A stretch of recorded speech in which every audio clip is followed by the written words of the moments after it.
Okay, so now after the fundamentals of creative writing, now we have second session.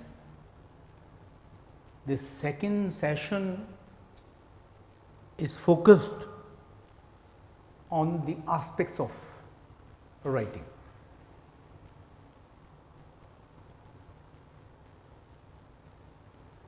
Let me begin this session with an episode from India Unbound by Guru Charan Das.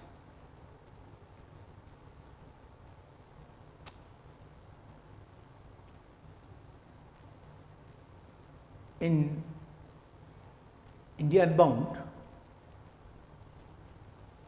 he tells a story, small story, that one day Shah Jahan went to the site where Taj was being built in order to know the progress of the monument. So, to find out how it was being progressed, Shah Jahan disguised himself as an old man. When he reached there, he came across a stone cutter and asked him, "What are you doing, man?" The stone cutter was annoyed by the disturbance and said, "Go away, old man, don't you see I am busy? I am cutting this stone." The stone cutter's dedication impressed Shah Jahan. Then he went to the next person there and asking the same thing, "What are you doing?" The second stone cutter was equally impatient, and he told the disguised emperor that cutting stone is a great art, so don't disturb me. I can't be answering questions and practicing my art. Shah Jahan was again so much happy to know how devotedly these people are working. And then again, being impressed, he went to the next person and asked him, "What are you doing, man?" And then the third person says, "I am building the Taj."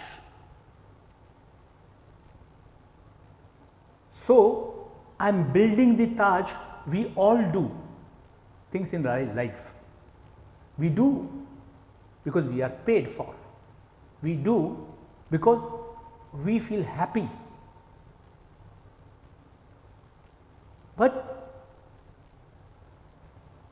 when we share the dreams of others,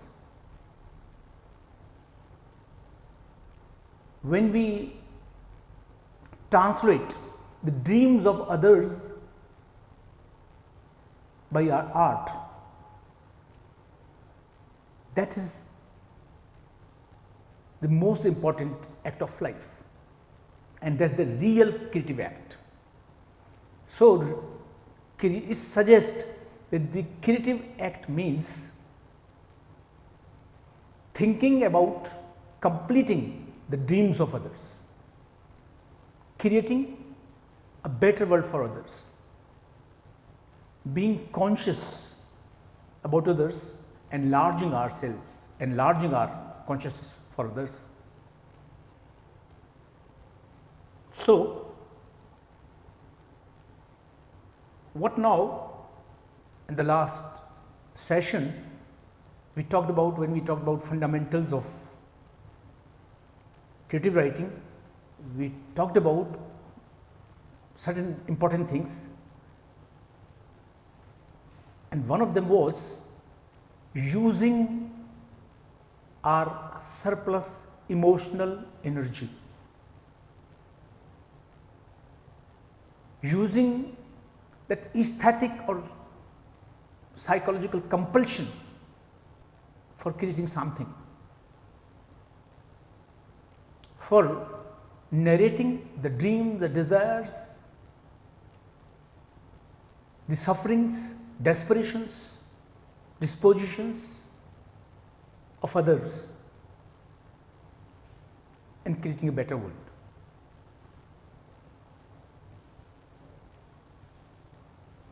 We also talked about how we can use our empty time, how we can enlarge our consciousness, how we can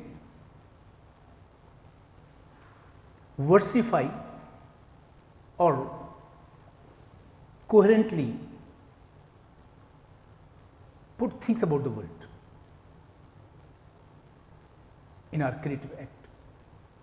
So, when all things are there, we have to channelize the prescription which we had in the last session, that is your creative process, stages: creation, preservation, transformation, diffusion, and attainment of grace, where we transcend the subjective, objective and neutral states of mind. We enter into a suprahuman state, and we create a world where we translate the instruction, the speech of God, because it is believed that agency at work while we are doing something creative.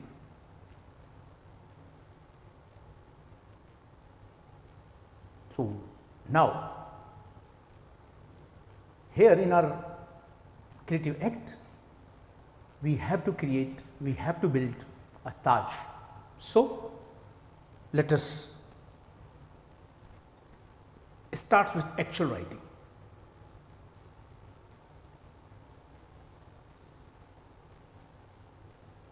This actual writing is just like milking a cow. Milk is so delicious, so rich, and cow is so glad that she does it. This applies to a writer also. Writing has so much to give, so much to teach, so much to surprise, so much joy, so much challenge.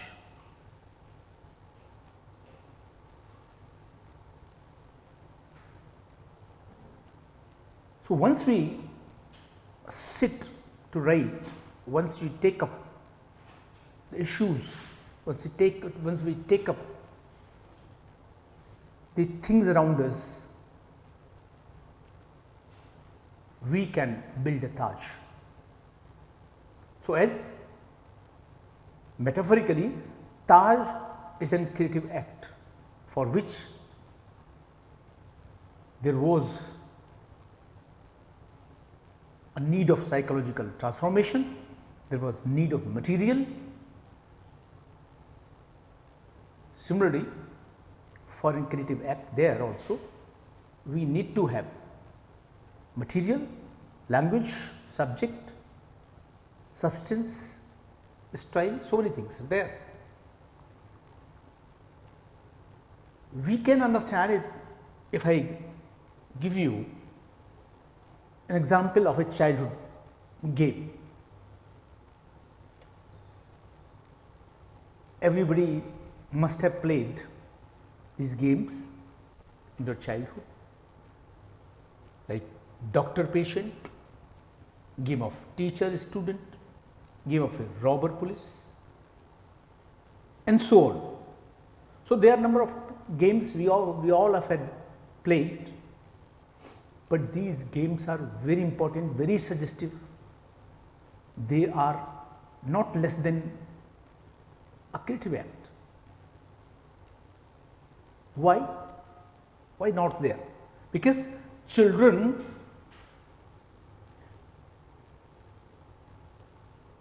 they are completely with different identity,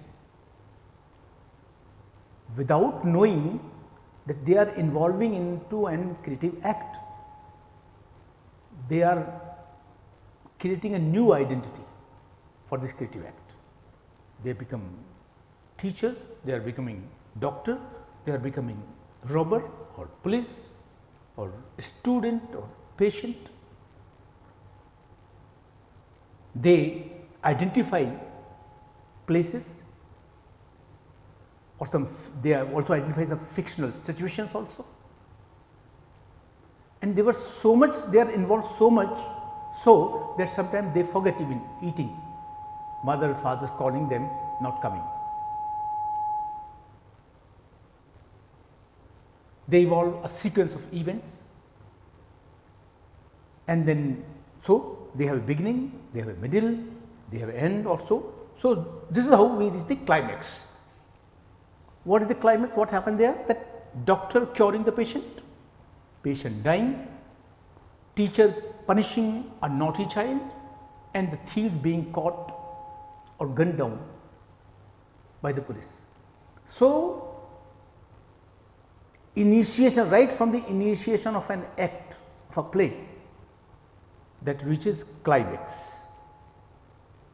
So, the all childhood games are much like the same as the writings are.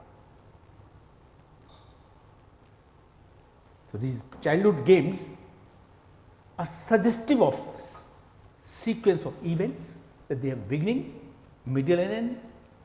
They suggest the efforts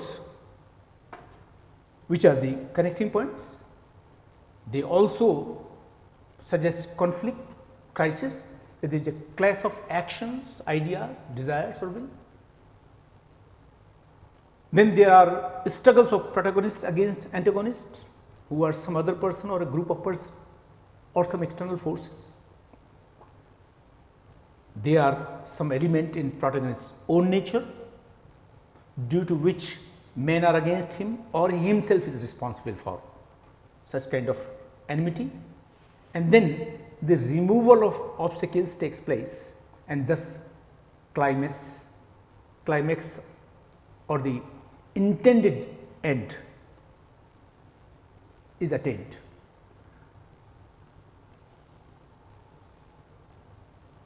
Aristotle says that a writer is a grown up child.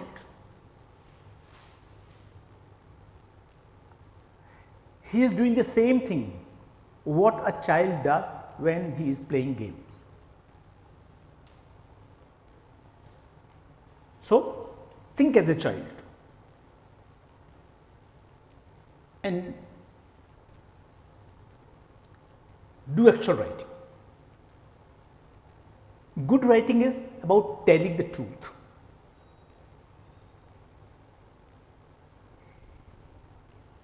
It is, generally when we ask or we think what should write, with what I should begin. So, we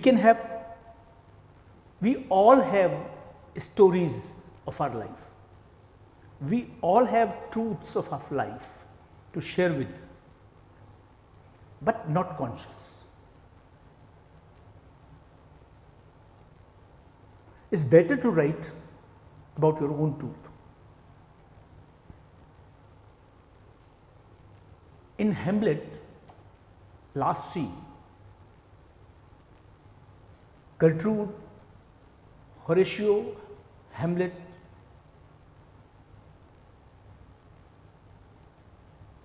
or are there Laertes, Ophelia's brother. So, they are fighting now. This is the climax. Gertrude is dead, Claudius, his uncle, is dead, Laertes is dead, and Horatio is also dying. Hamlet. Hamlet is also dying. His friend Horatio is there. There is a cup of poison. So what Horatio does is that when he sees even Hamlet is dying, he takes up this cup of poison to drink, and then Hamlet says, Horatio, if you have an iota of love for me, do not drink this poison. Be alive here in the world to tell my story. So, I think this is we all have our stories, we all have truth, we all want to tell our truth and story to the world. The best way is, two things are there. So, either you choose somebody to tell your stories, which is not easy to find, but the best way is that you can tell your story to the world by indulging into a creative act. So, start writing. That is, for what you can do, start writing about your childhood memories. There could be grim, horrible or pleasant. Think how as a child in your classroom you used to make mischief, how others used to make mischief, how you used to make mischief to your teachers, how was the intervals, how was your interaction with your friends, what kind of fights, conflict, what kind of friendship, what kind of involvements, market, games, all things are there. Your dresses, vacations, big events, birthday parties, dresses, classmates, teachers and all. So, number of things are there. So, we can begin with those very simple things which still haunt. We share them while talking to people. So, if we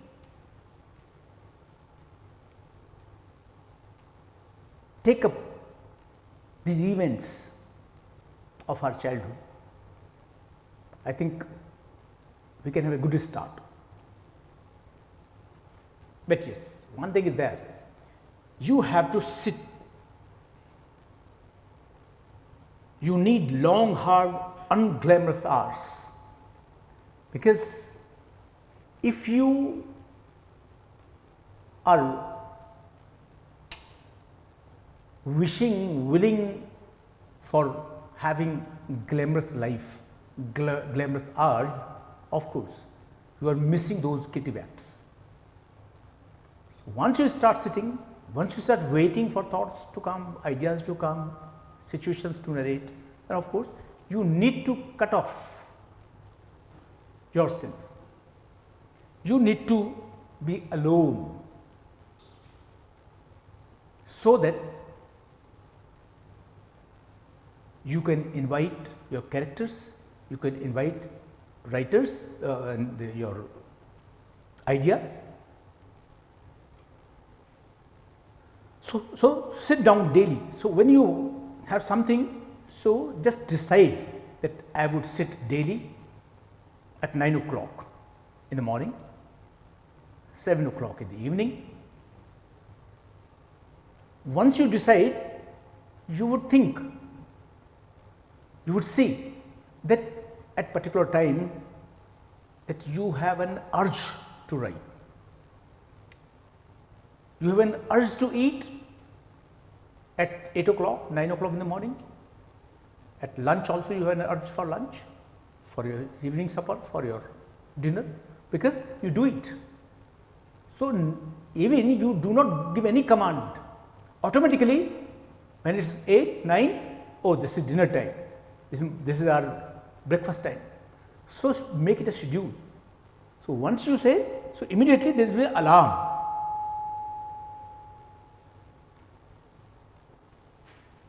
So, Now, you have to keep in your mind the scene, locale, characters.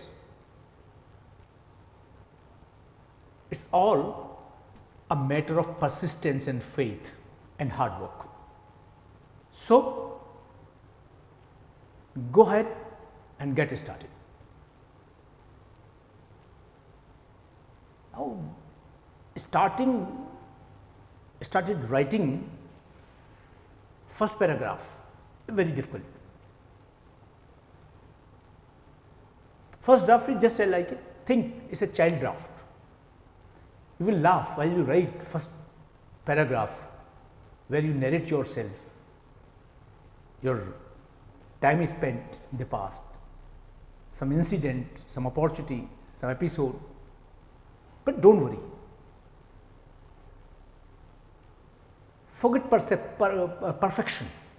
Perfection is very oppressive. Generally, the way we see people when they are at the zenith is not a matter of a day or so. They all have crossed, they all have taken the same path which you are taking. Rome was not built in a day, it takes time. But if once you take up to write, you should be happy that now journey is on. So, even to run fast, the first step is very slow, the first step is very small. So, take up a first small step to write and do not think about perfection. And if you do it, once you start writing, you decide you will write, you decide a time, you decide an incident, an episode, then I am sure miracle happens. The sun comes up again. If you think you are not satisfied, first day, get up second day, sun is rising on the horizon, so start writing. So, this again, so your morning things, after doing your morning things at all, come to your desk and you will see that there are opportunities. So, what are there when you think that yes, now I would write? What to think about? What are the important aspects which we should keep in mind? So, four things are very important. What are those four important things? Content, form, structure, style. We cannot draw a line of demarcation. This is not a compartmentalization. Okay, this is up to this was the content, up to this was the form, this was the structure, and this was the style. No, it is an assimilative character. All are impregnated with one another. It is a continuity. But yes, for the sake of convenience, we just understand them.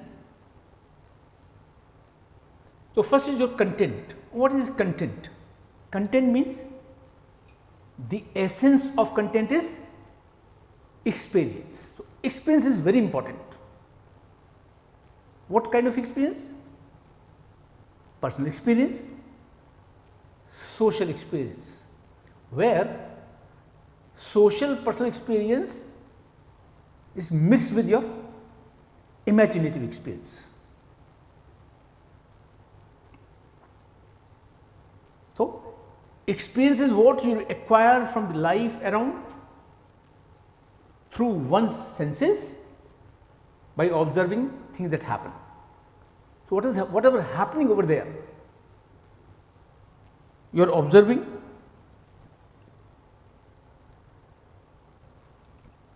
and you are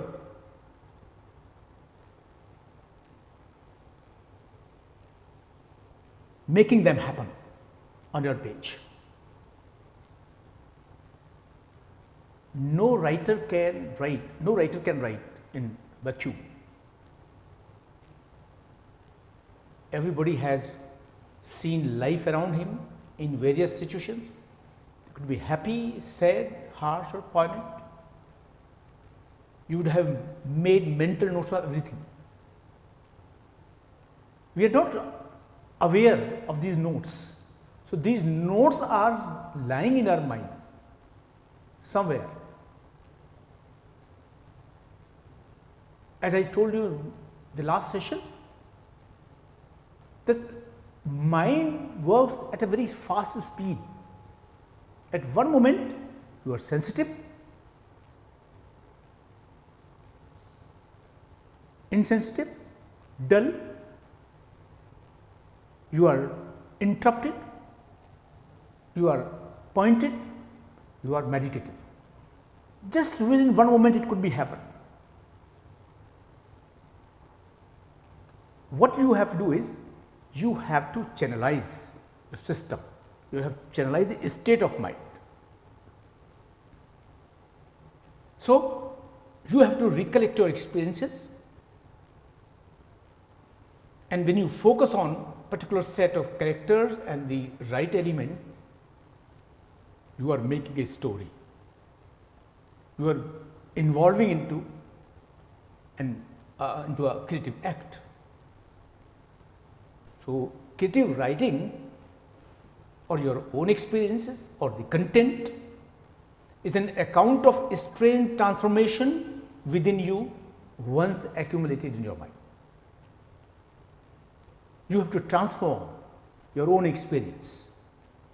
It is the account which will begin tumbling out of you own accord and take a new life on paper.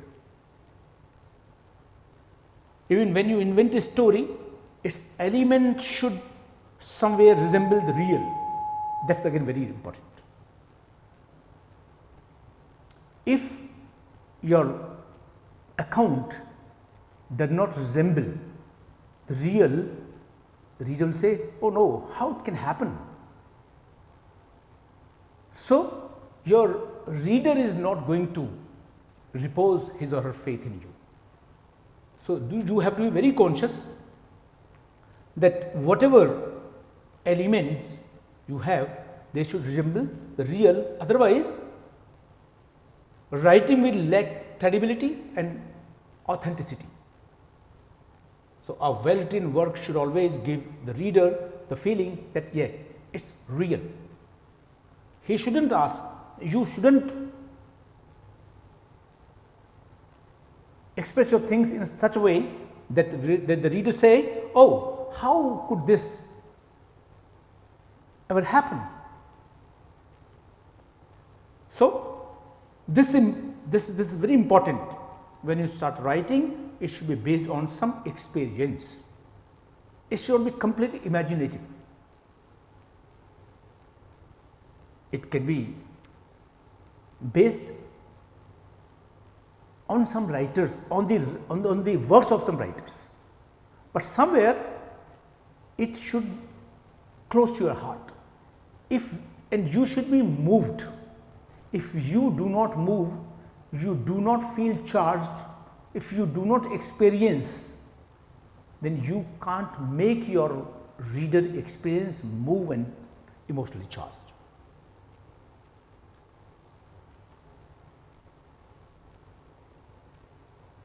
Suppose this is again a better way. You write something on the idea already taken up by a writer. You read a poem written by a writer and you think that this is very good, this is very close to my heart, I will write on this theme. So, that is also initially a good idea, but what you have to do is that you have to change something so that it could not become just an imitation.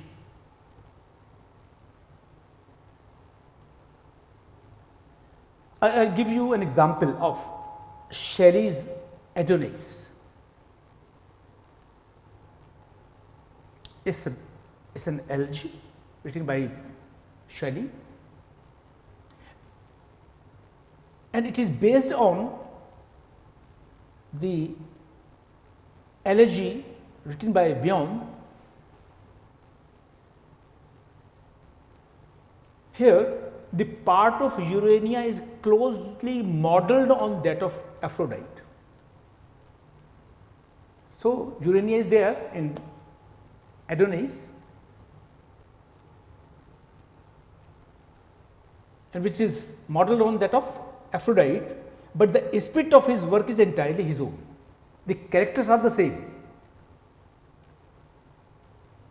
but he has two things he has done. He has changed the relationship, he has changed the spirit. So, just as he changes Adonis to Adonis, so he changes the spirit of his Greek models by transforming Aphrodite Cyprus of the Greek elegy to Aphrodite Urania. Aphrodite of Greek to Aphrodite Urania, these two characters are there, he is changing. What is happening there? The Cyprian Aphrodite is the beloved of Adonis and mourned the loss of her last and most beloved son. But here, the carnal relationship and carnal love are transposed into a spiritual relationship and a spiritual love. So, that is the beauty of this elegy. The characters are the same, theme is the same, but relationship and the spirit are entirely different. The relationship, there is a carnal relationship, there is a worldly relationship in Bion's elegy, but in Adonis, in Shelley's Adonis, there the relation is spiritual, love is spiritual, and this is how Shelley's elegy becomes immortal. So, it is necessary for a writer to keep his eyes and ears open and closely observe the life around, so as to be able to stock those images for the use in the future. So, we can make use of experience, of ideas, of characters, of contents in a creative way by infusing our own approach to the subject, to the theme.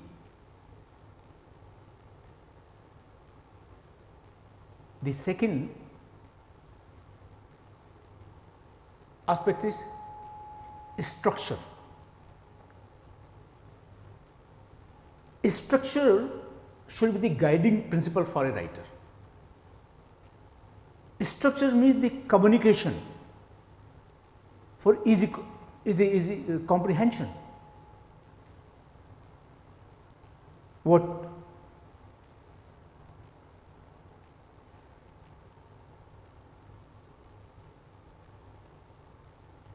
the writer Eco says,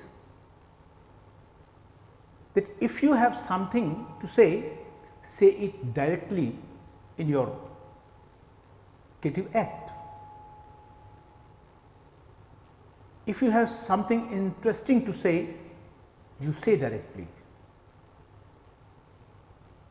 So, that forms our structure.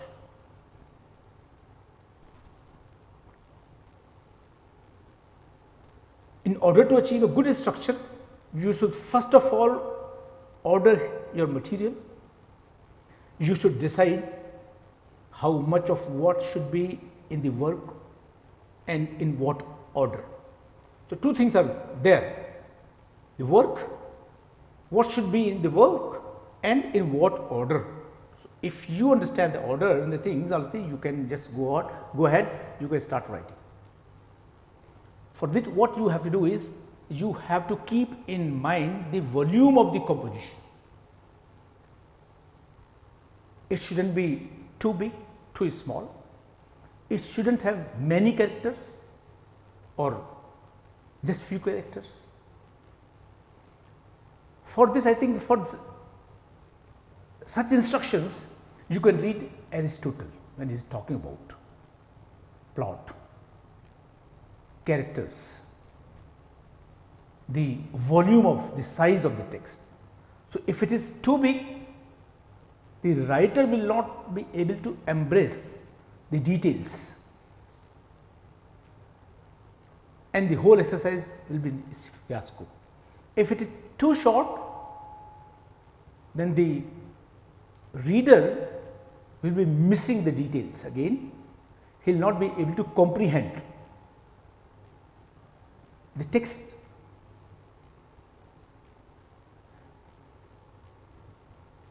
Again, for the point of view of your sentiments, cohesiveness, your objectivity. So, we need to keep in mind this size, the volume of the text, volume of the composition. Sometimes, you know, in a movie, theatre, or in a novel particularly, it happens so that the writer is describing locale. He is describing the characters, he is describing the minute details. So, if he does so, then the text, the composition or that creative act suffers from monotony.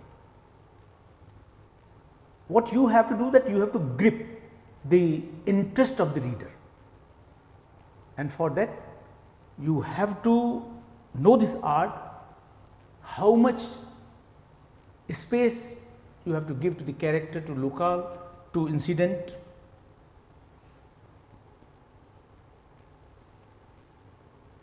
So, in totality, a piece of writing is like a work of architecture,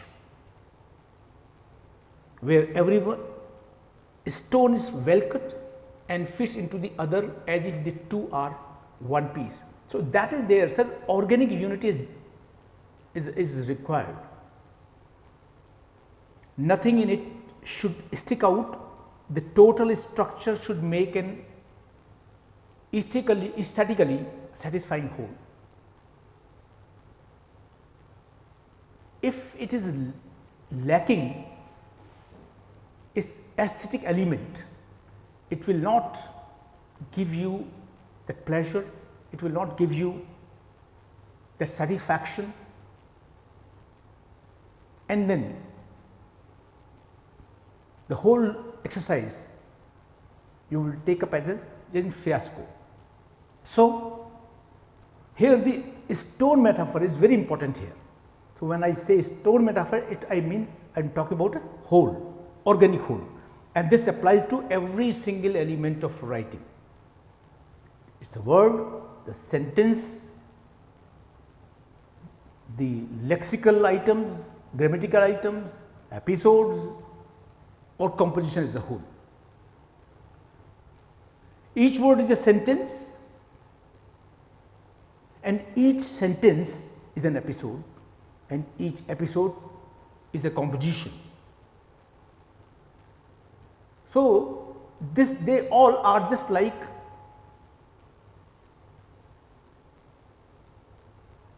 musical notes. So, if any musical note is missing, the whole composition is in fiasco, whole composition is a waste. So, when we are doing something, when we are indulging in any creative act, we need to focus on a symphony, harmony, by its total orchestration.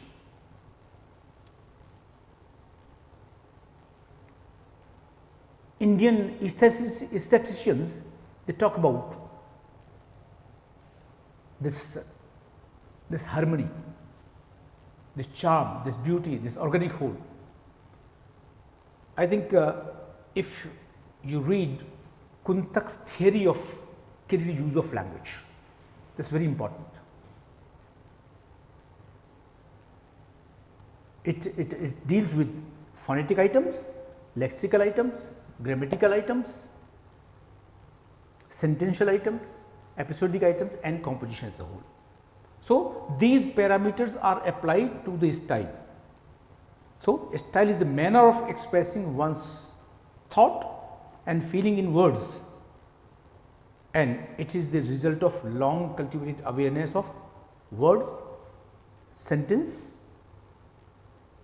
episodes and other things,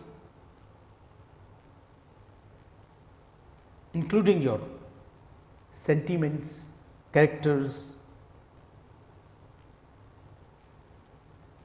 to have it as a whole. Now,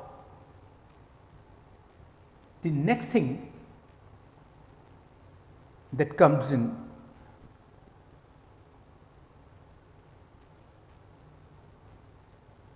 include plot, character and dialogue.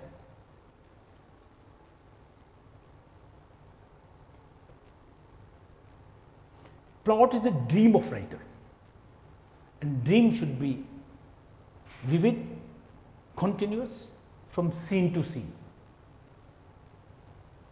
As in the dream, you become so impatient sometime if you are awakened and if you are disturbed, so you need again and again to sleep, and you need that it should continue if you had a good dream. So, make it a good dream. So, make your plot is a good dream, make it vivid, make it continuous. And what happens next, that is the important, for that we need to apply one thing, that is suspense. Whether it is life or it is literature or in any creative act, suspense is very important. The moment that suspense or sensation is lost, relationship is lost, life is lost. So, as we try to maintain relationship in life, we need to maintain that relationship in our creative act also, but it can be achieved only by having suspense. So, suspense is the soul of a composition. It grips the interest of the readers, and this plot of any composition, this grows out of characters. So, plot, character, dialogues, they all are interrelated. They are not in isolation. Plot is not an isolated act. Character is not an isolated factor. Dialogue is not. All are interrelated. When you are dealing with character, you are dealing with dialogues, you are dealing with plot. But yes, for that you need to give liberty to your characters also. Do not use your characters as pawns, as slaves. Do not direct them. What you need to do is, you need to develop a relationship that creates a good plot, a relationship between scene and scene, episodes and episode, characters and characters. Then you can move forward. So, your characters should have a tone, they should have a rhythm, they should have a mood, and give your point of view of life.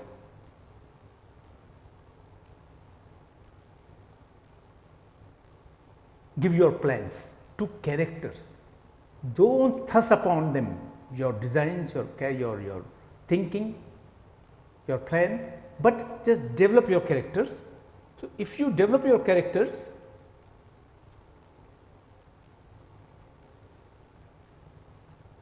then you can develop your composition.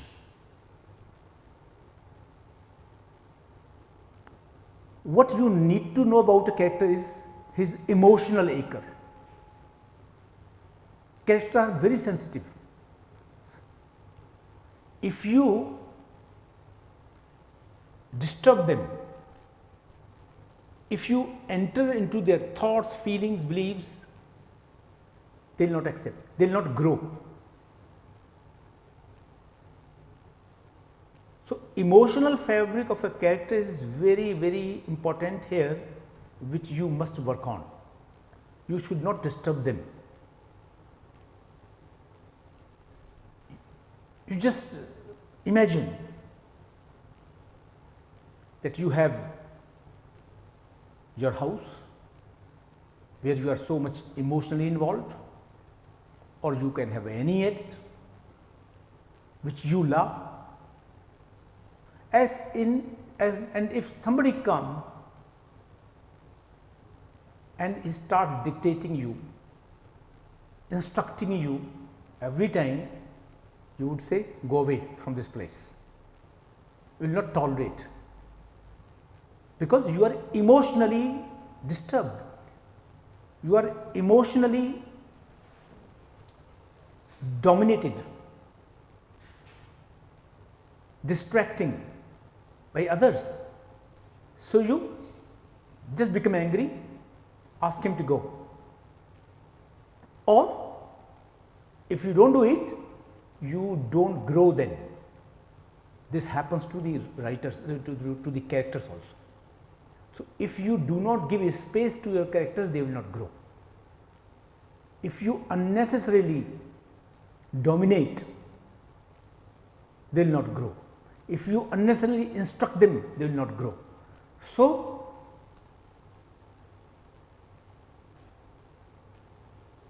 the way you ask others when they are at your home to behave properly, now when you are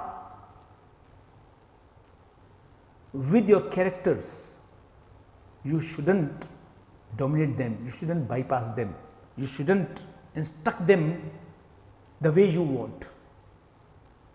Let them feel free, let them act, let them develop. Another important way to familiarize yourself with your character is to base them partly on someone you know, or a model from your own life. Because you cannot project yourself in every character. So, what you do when you meet people, you are writing something, so try to see your characters in people outside, in real life. Suppose you have a protagonist, you have an antagonist, you have a male character, female character, child, or different characters there. So, try to see such characters there in your real life. Talk about them, meet them, write, take hints from them, how they behave, what are their choices, how they feel, what are their emotional fabric, and things are there. So, if you take material from them, then you can develop characters. So, you are not every character every time, everywhere. So, you meet people and you meet them, so you can take notes from them about their routine, about their belief, their attitude, to develop your characters. You have your protagonist, antagonist, villain, major characters, minor characters, male, female, transgender, child, adult, old, professional. So, such a variety of characters are there, you cannot imagine about them, about their working, about their fabric, about their attitude, behavior. So, the best way is to go to the society, to go to the malls, go to the coffee houses, go to your meetings, friends and all, then you can develop. This will help you. One more thing which is very important, that your character should be reliable. They should look lively. They they shouldn't be just the pawns of your imagination.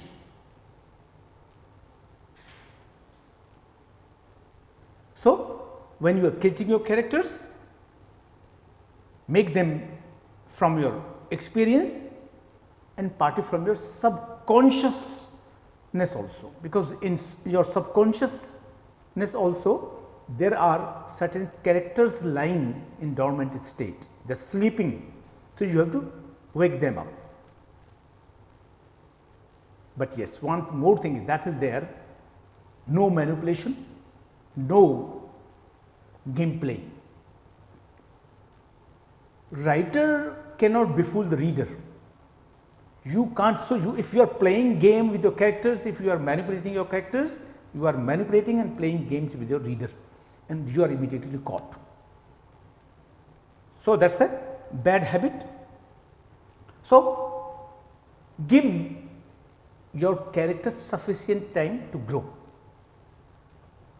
What you have to do for that?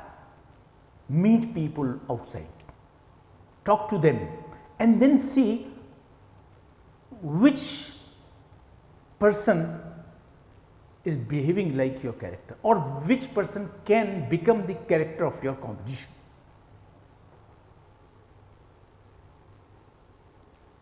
The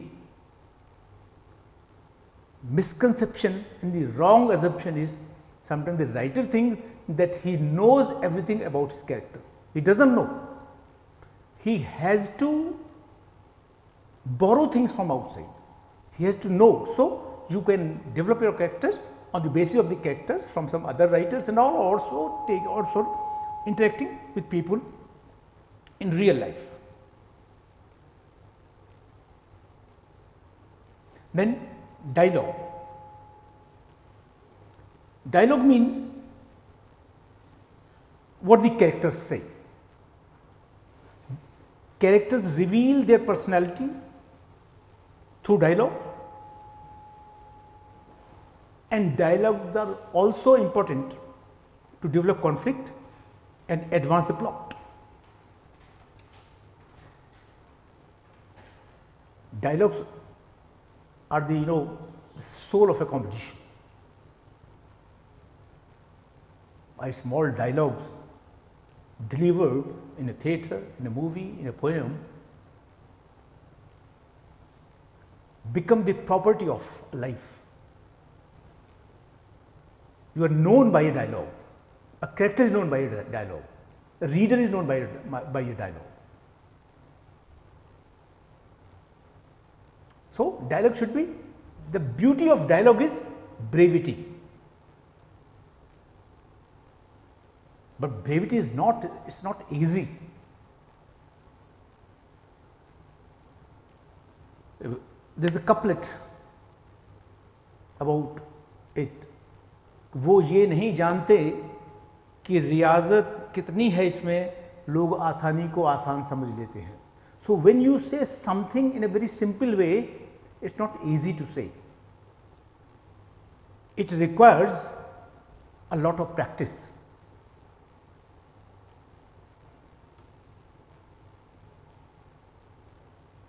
You might have experienced while writing a letter that you do not know how to stop it, how to write what you exactly want to say. So, what you do in the letter? Then you say PS, postscript, still something is there, but that does not work in your creative writing. That does not work in a play, does not work in a poem, does not work in any creative act. So, brevity is required. Brevity is very important, and particularly for dialogue, of course, this is so captivating. In Sohrab Rustam, Sohrab Rustam is a beautiful story which has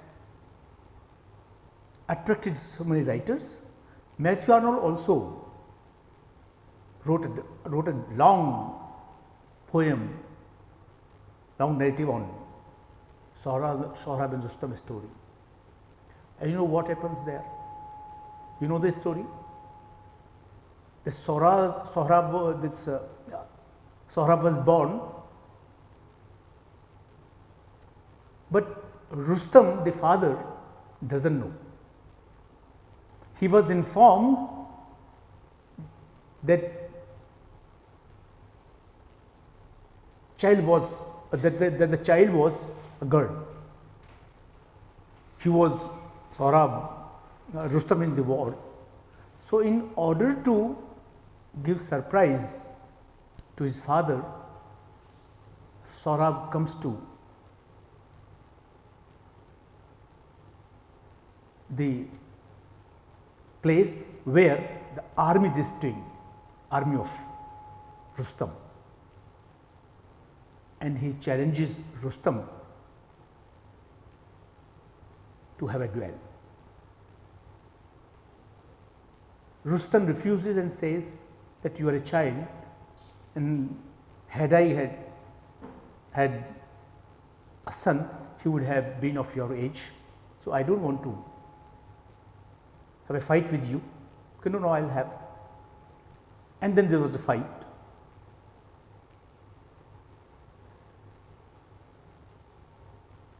It is a long story, but in the end, Sohrab is dying because of the fatal blow given by Rustam, his father,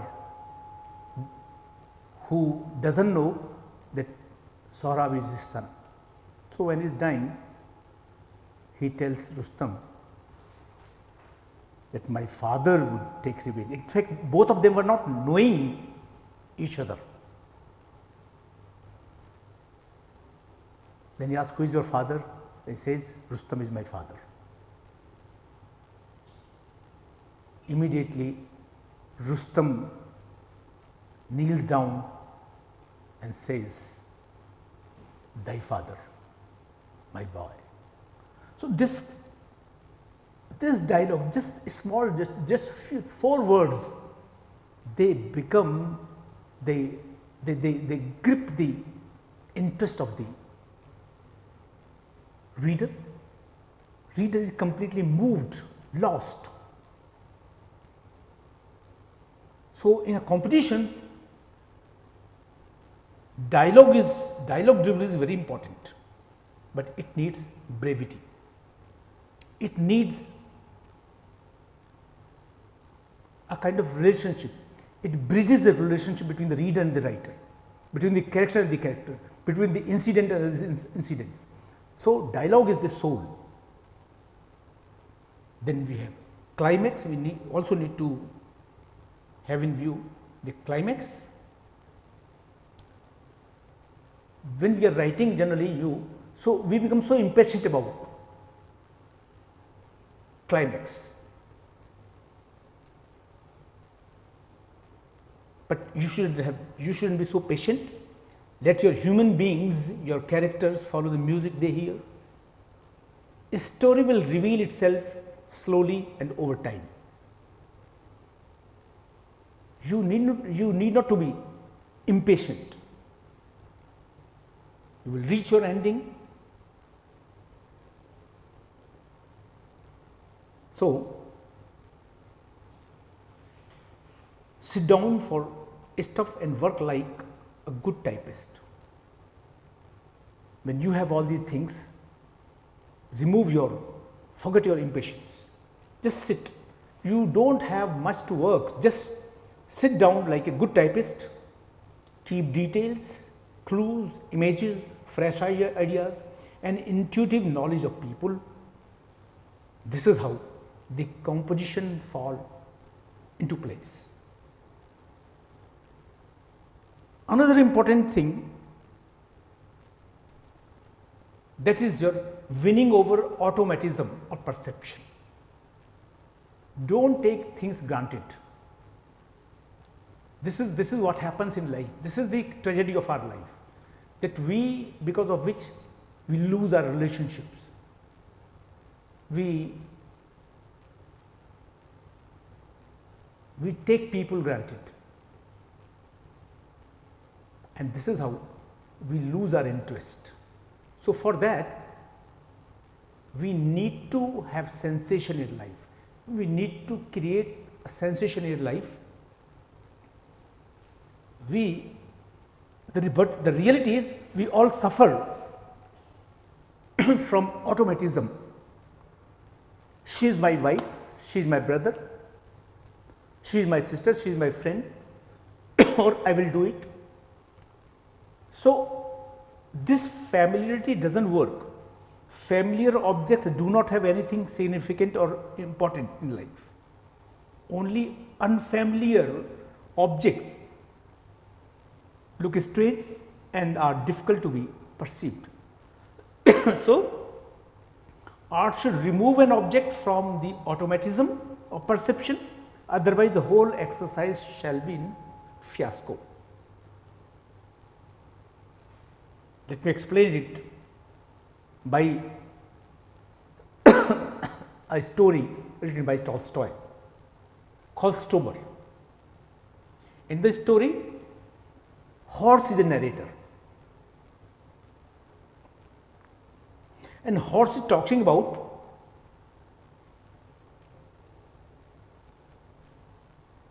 people, how they accept others as their property. He says that, my master says that I am his horse, but he does not care for me. He never rides on me, somebody else rides on me.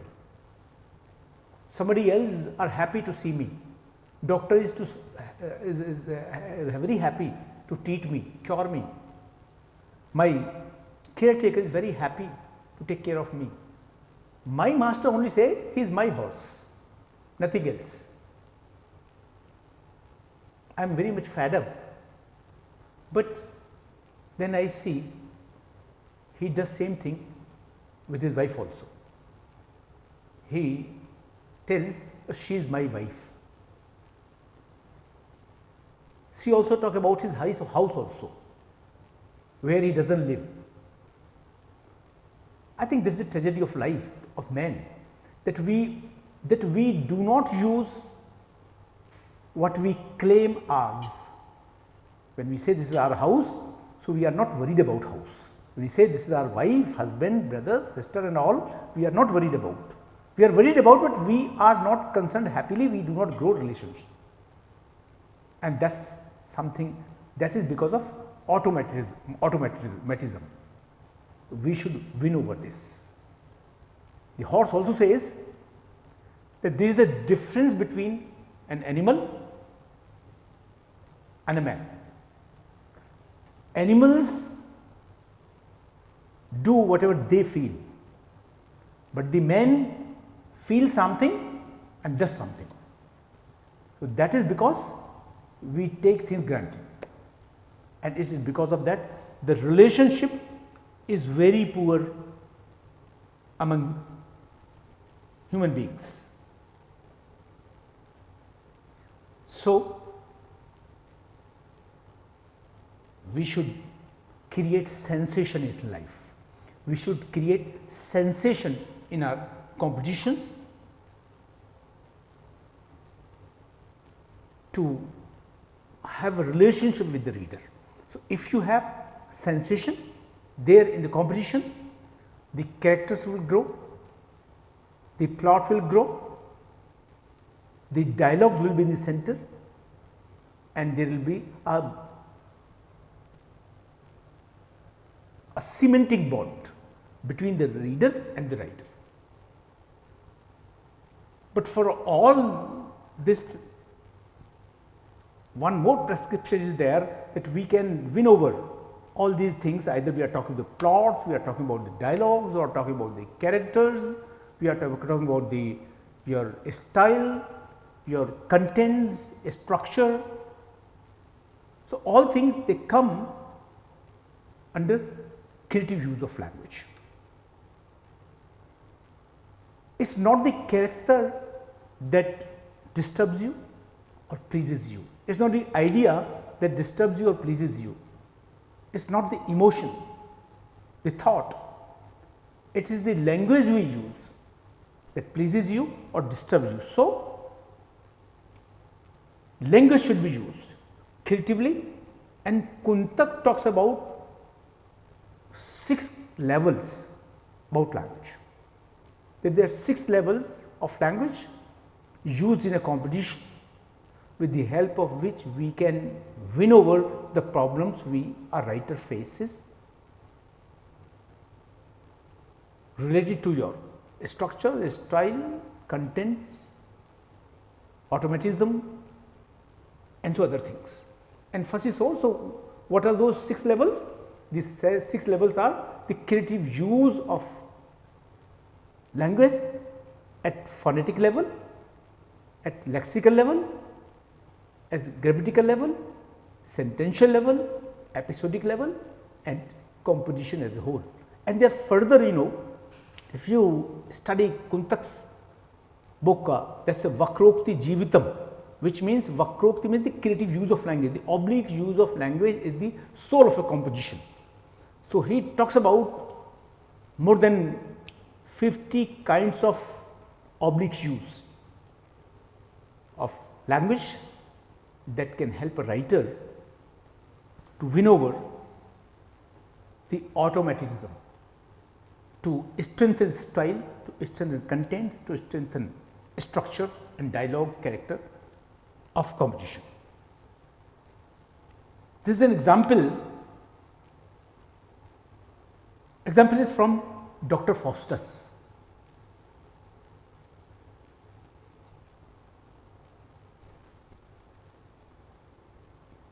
And here Dr. Faustus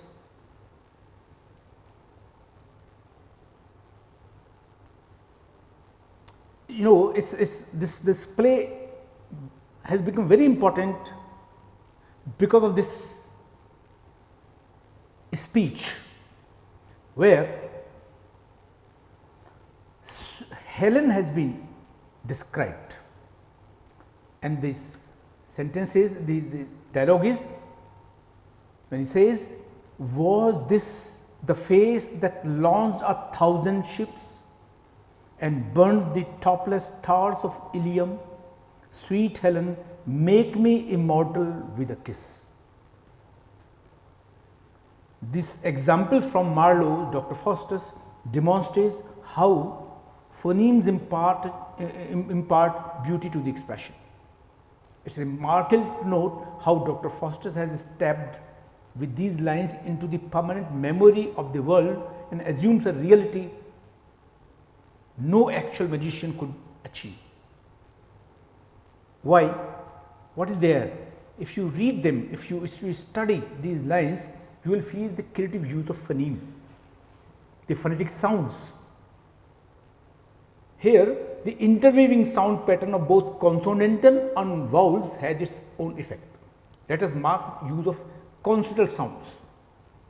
If you see there, ships, topless stars, Ilium, sweet, me, important, immortal, and kiss.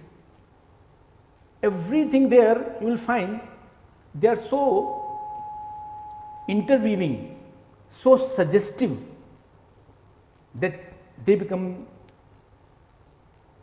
the permanent memory of the world. In every word here, whether it's the E sounds or say the Ilium, immortal, ship with kiss, then you take up the topless stars, make me immortal.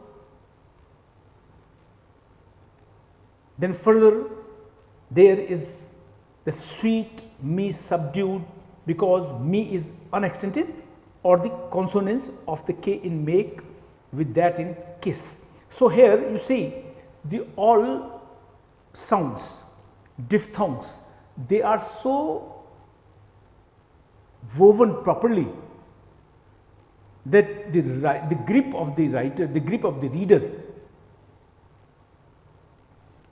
is in the words, and the reader feels so much moved, the reader feels so much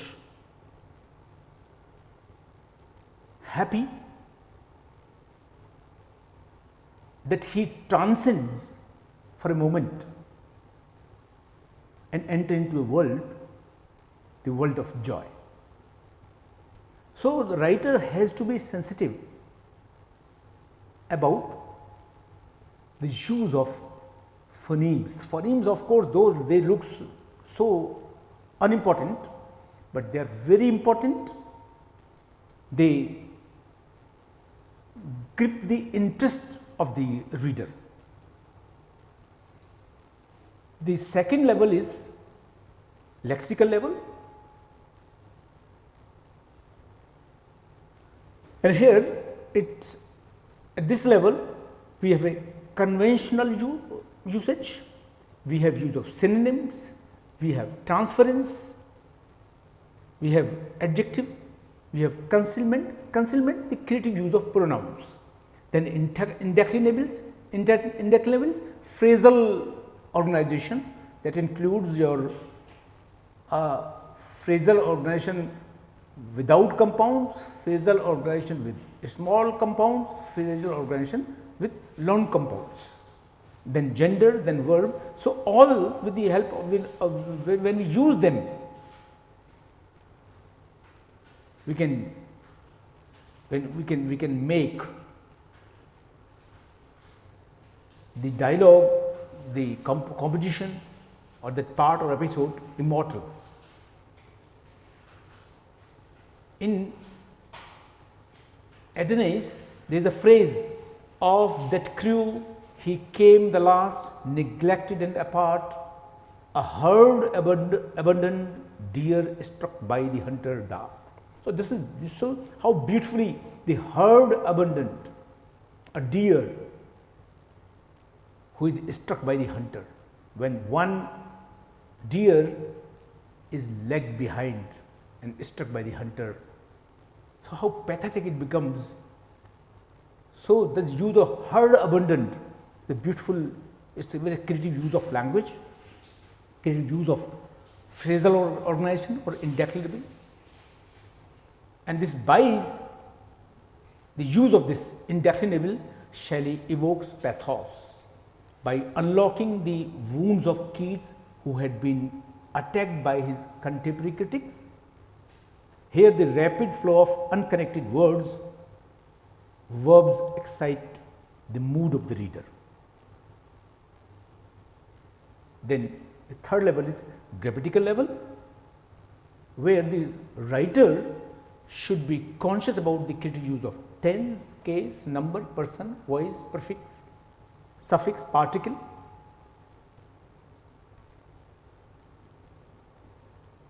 So, what happened there when we talk about the tense?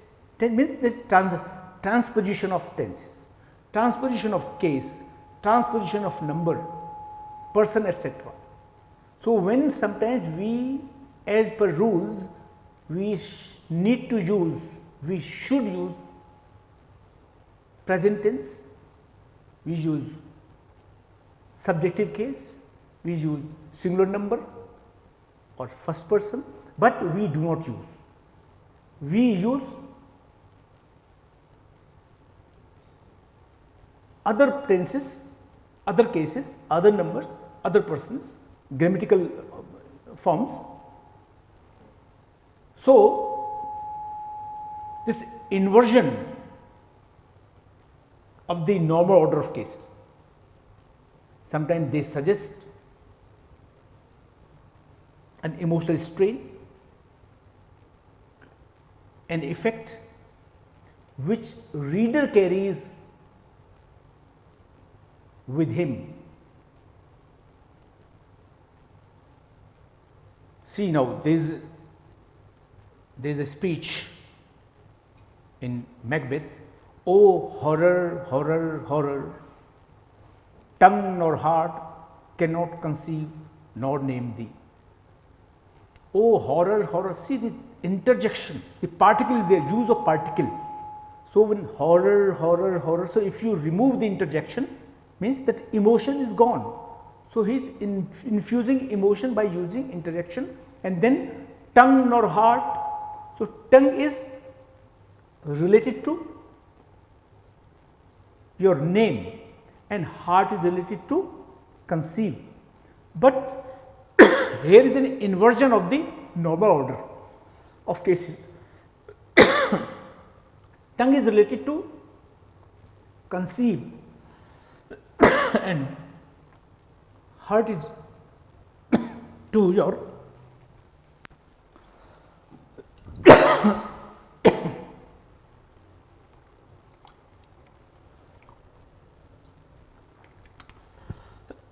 sorry and heart is related to name.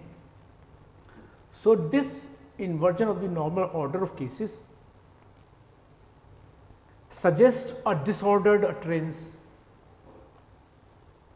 which gives an emotional appeal.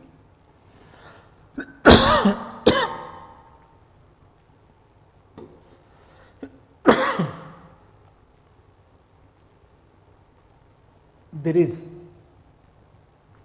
one more example where Shelley using creatively prefix in his poem to a skylark.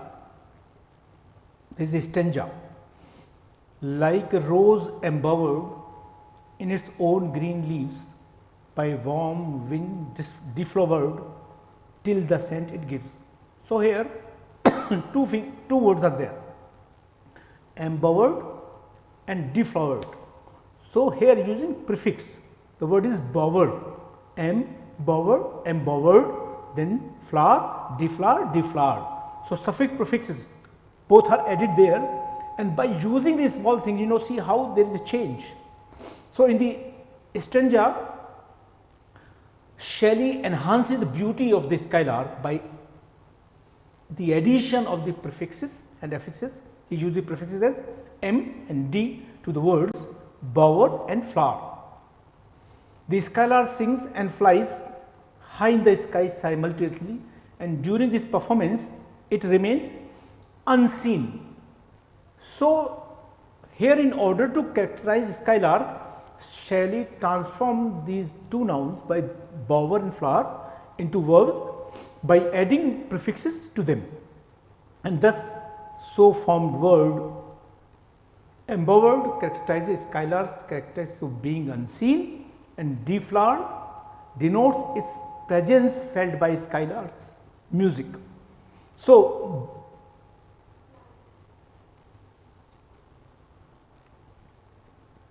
here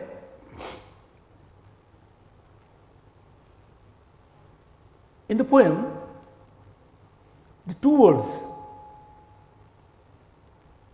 signify a place on the top of the building where an object cannot be seen, and flower denotes the fragrance. So, a skylark's presence is there, is felt because of its music, but it is unseen physically. So, both these words unfolds the reality and truth of a skylark. Then we have sentential level or idea, where we can sentential level, because sentence is the complete unit.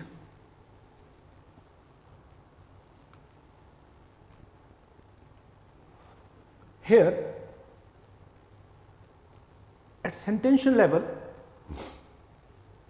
there are two things important: natural or imposed. You have natural style of describing things, or imposed, artificial also, where we are using figures. So, if you see these, there are two examples. One is from Wordsworth, and this, and the other is from Shelley's Skylarks again. My heart leaps up when I behold a rainbow in the sky. So was it when my life began. So be it now, I am a man or let me die, the child is the father of men. Here, the general quality of a style in the above example is simplicity. Here we find Wordsworth's use of common words and a complete absence of reference to mythology, history, geography or any other background to illustrate the meaning. The great majority of his words are monosyllabic and common, and seldom they require any other agency to explain them. So, now he speaks like a mystic, but simplicity and directness still remain there. So, here the language except the last line is childlike with the simplicity. What is the last line? Child is the father of man. So, that is something philosophical that is impregnated with something a mysterious meaning, great meaning, yet the whole thought communicated has a span like that of the rainbow. So, here this is the example of simplicity, that sometimes simplicity is also a quality of a writer with the help of which he can create the feelings of awe. He can grip the interest of the writer, and simply then if the imposed qualities sometimes when the subject does not have charm, does not have that beauty. So, writer in order to enhance the beauty of the object, he uses figures of speech. Here in Skylark, there the lines like a poet hidden in the light of thoughts. So, what is there you need to know is that Skylark is singing a song and it is hidden, not seen. Poet tries to locate the situation, the place where from the bird is singing song. So, he says how he locates like a poet hidden in the light of thought. So, when we when we read a composition of a writer is unseen yet seen, yet present there, present in the thought. Similarly, like a glow worm golden in a dell of dew. So, a glow worm is seen in the night in the garden through its light, but yet unseen. So, it is like, then third says, like a high born maiden in a palace tower. In a palace tower, the princess is there, but again unseen. We know that princess is there. And the last one is like a rose embowered in its own green leaves.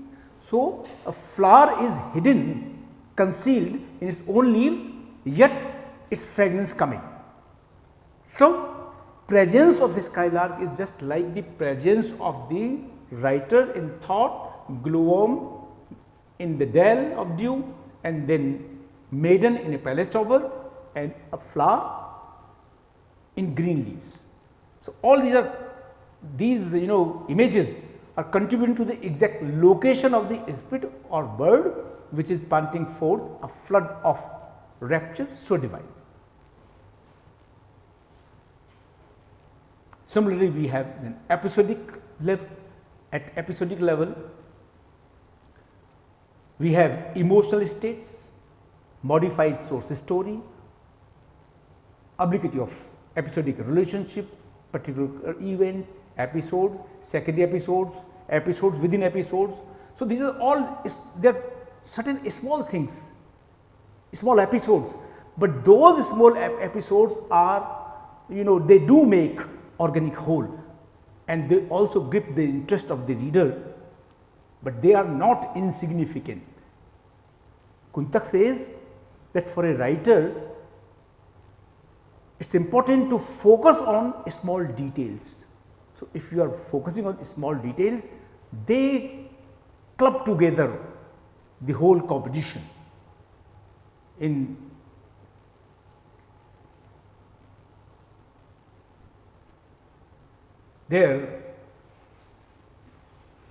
in Julius Caesar, Brutus is disturbed. He has an anxiety when he is hatching a conspiracy to murder Julius Caesar. So, he is just walking in his garden and then he calls his servant Lucius and says, Lucius, give me a taper in my study. When it is lighted, come and call me there.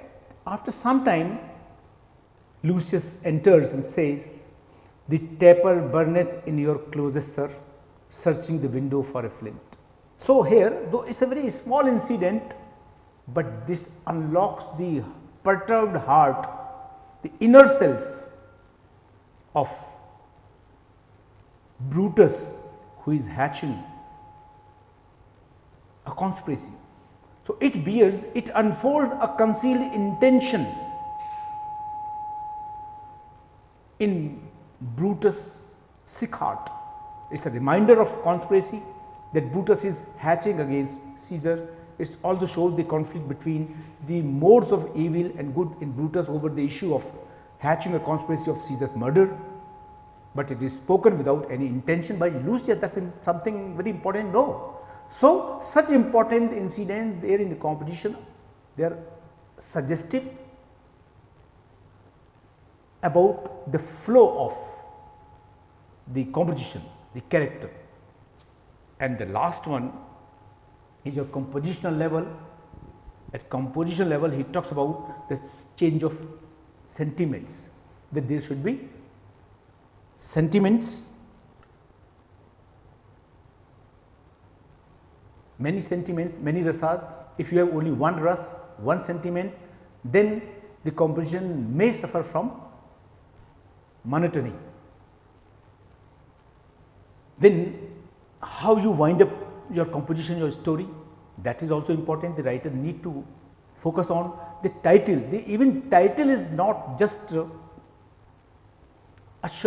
is just not without sensitivity. It is the soul. It is the very what you call the center of a composition. So, title also is evocative, is suggestive.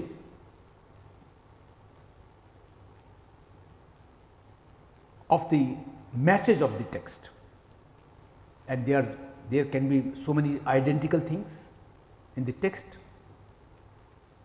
So, the writer should be very much conscious about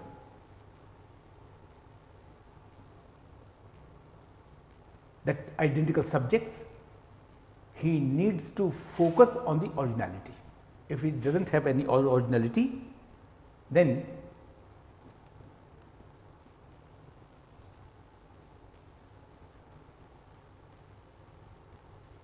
whole composition goes into fiasco. And the last important thing, so in order to revise, finalize your composition, we need to ask certain questions. The first is, does the composition have an impact?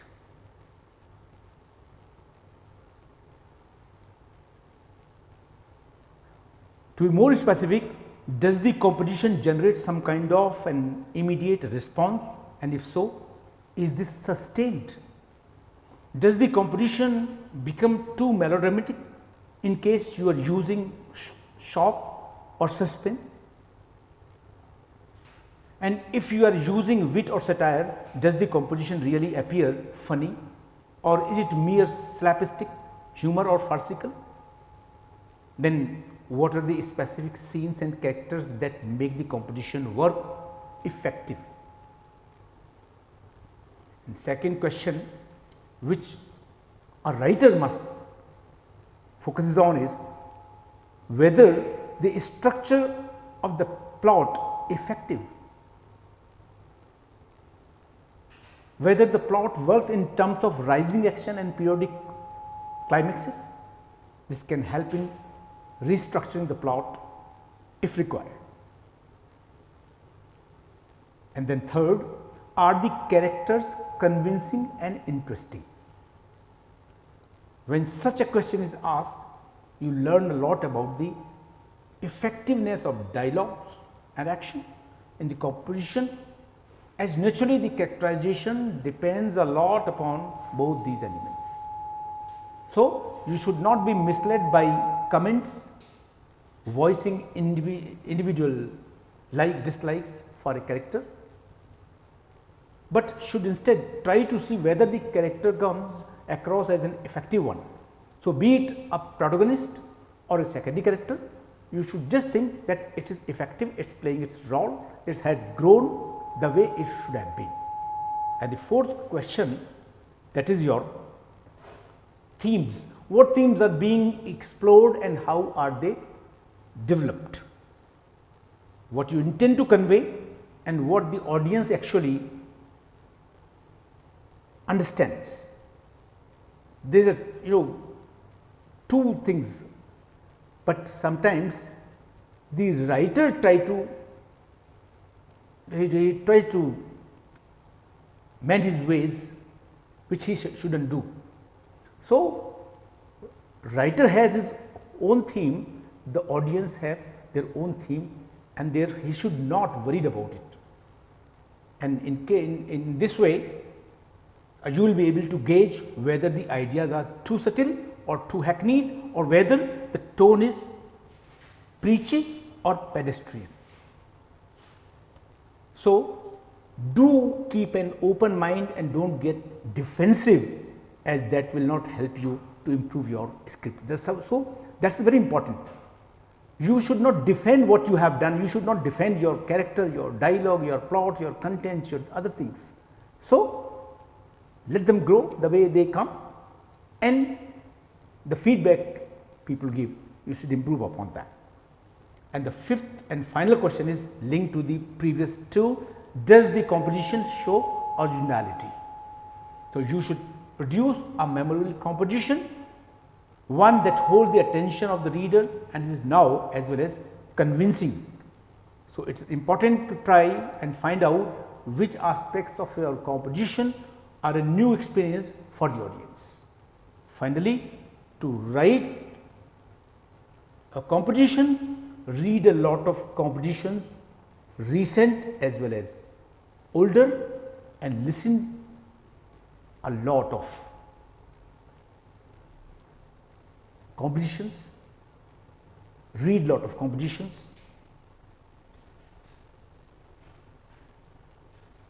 and then here this is how you can have a full view of your composition. And then